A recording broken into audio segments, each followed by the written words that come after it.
Hey, howdy. When the left attack you, you're doing something right. It kind of says it all, don't you know?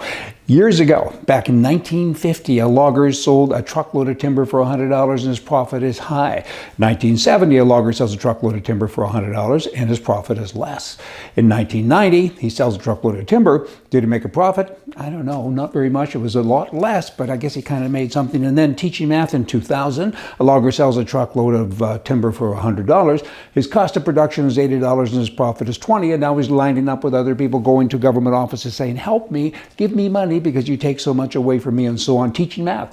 In 2015, a logger cuts down a beautiful forest because he is selfish and inconsiderate and cares nothing for the habitat of animals or the preservation of woodlands. He does this so he can make a profit of $20, right? People have changed. Teaching math in 2022, math is racist. Students no longer have any math skills to go to graduate school anyway. There are no wrong answers. 2 plus 2 can be 4, it could be 22. There are no wrong answers anymore. You got to feel free, but to express your feelings. And if you get the wrong answer, which used to be the wrong answer, which is now kind of the right answer, it's okay. I know you had a bad childhood and you have anxiety, and so on. And you need to get debriefed on a variety of different things. Unbelievable, but accurate. Wow. What did I tell you? It's kind of scary.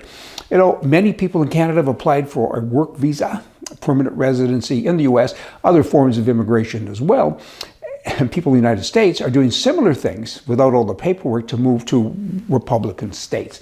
Everyone's getting out of the Democrat states, many, and trying to escape, okay? It's kind of like being in a ship and you see a leak and there's water coming in and so you start to look for dry land, and that's what's happening. Many Canadians are fleeing to Republican states. I'm repeating, repetition is okay. It helps me think. And many Americans, of course, are doing the same thing. What does that tell you about management, Venezuela, other countries? Does that come to mind? Kind of, okay? And then you have Trump. He sends emails to me, to other people. I'm on his list all of the time, several a day. He does say this, though, in a lot of his emails. It kind of resonates with me because it hits it, right? Boom. It says, this ain't about me, and this is about you. That's what it is, as simple as that, you know, with a couple of paragraphs to say it, but that's it. He says, I signed up for the job, but you didn't, so it's about you. They're coming at you through me, but they're coming for you. Well said, and it's true. Then you have President Biden. His son is a kind of a piece of work, I guess, and they don't seem to get the same treatment, have you noticed, as the Trump family.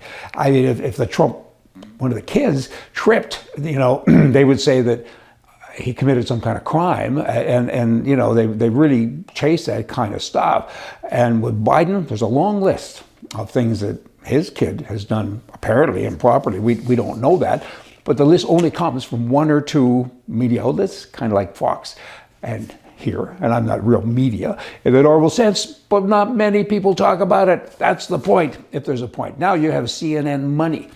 They turn to Priveco and said, do research on Trump's companies, because we know he's a flake and he doesn't have any employees or any real businesses anyway. I'm paraphrasing, but that's kind of the way they act, okay? So guess what? This is what their research came up with, which I would say is incorrect. It's a private company, Trump's company, and when you run companies, he has over 500 apparently, like he does, and makes money, he's a smart guy. Let him run the bloody country. Get off his back and let's get him back in there and get the job done. Anyway, according to them, he has 25,000 employees and he brought in almost $10 billion in annual revenue last year. And again, it's a private company, so their information can't be accurate, must be on the low side, but 25,000 employees, 10 billion? And that's not counting the spin-offs. There's a lot of spin-offs. The airplanes that come to, I don't know, New York to Las Vegas. There's a lot of spin-offs. Printers and stagehands and singers and, you know, all the resorts and all the hotels contribute to that. The guy's a big contributor to the economy and he's treated badly. Not good. We get old too soon and we get wise too late, unless you are a liberal, and then there's no hope for you in the wisdom department. Hey, y'all come back. See ya.